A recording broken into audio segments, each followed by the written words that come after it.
હોસ્પિટલમાં ફાયરનું મોકડ્રીલ કરવામાં આવ્યું છે। મોકડ્રીલમાં ફાયર વિભાગની પણ બેદરકારી હશે તો કાર્યવાહી કરવામાં આવશે।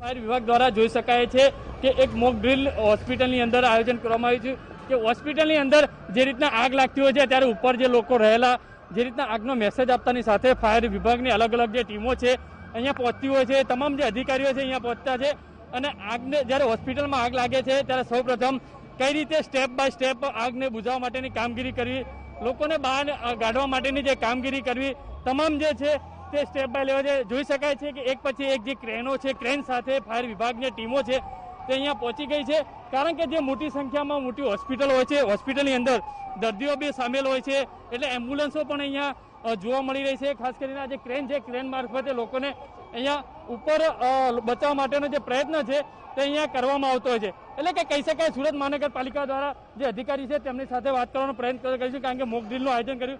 सर, मोकड्रिल का आयोजन किया गया क्या है? ये छठे माले पे मोकड्रिल कर रहे हैं हम लोग। पेशेंट फंसा हुआ है, कुछ नर्सिंग स्टाफ भी है और बिल्डिंग के सिस्टम को कार्यरत है या नहीं उसका चेकिंग भी करेंगे, साथ में उनका इवैक्यूएशन ड्रिल भी करवा रहे हैं पूरे हॉस्पिटल का।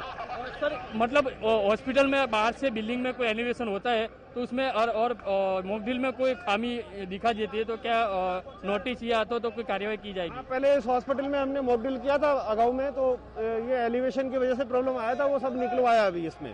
જે રીતે જોઈ શકાય છે ફાયરના તમામ જે અધિકારીઓ છે અહીંયા પહોંચ્યા છે અને ઉપર રહેલા લોકો છે જાણે કોઈ હોસ્પિટલમાં ફસાવે તે રીતનું આખું મોકડ્રીલનું આયોજન કરવામાં આવ્યું છે અને તાત્કાલિક જે ફાયરની જે ટીમો છે તે અહીંયા પહોંચી રહી છે અને ક્રેન મારફતે જોઈ શકાય છે કે અંદર હોસ્પિટલમાં લોકો કઈ રીતના સામાન લઈ જઈ અને જે વિભાગ છે, જે ક્રેન છે અહીંયા ક્રેન ઊભી કરવામાં આવી રહી છે।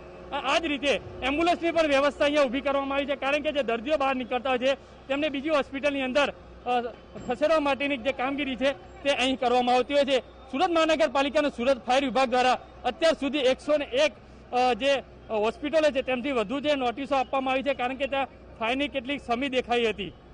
કેમેરામેન સંજય ચંદ્ર સાથે બલદેવ સુથાર, TV9।